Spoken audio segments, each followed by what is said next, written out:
Ito yung mga isda na masarap alagaan. Makaganda pagmasdan. Nakakatawa na magkaroon ka ng alaga na ganito. Ayan, alagaan mo yan. Diba? So, ayan, maganda yung nakikita sila na malaya, kamalangoy. Ayan, dinaalagaan. Hindi naman yan, oh. Ayun yung mga isda na talagang alagain. Sarap yung paksiw.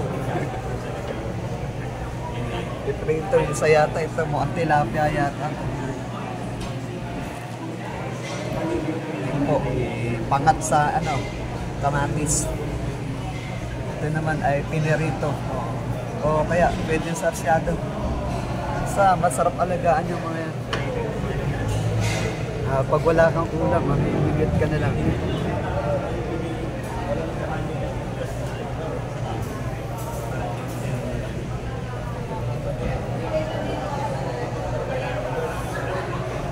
Ay, bangus dyan.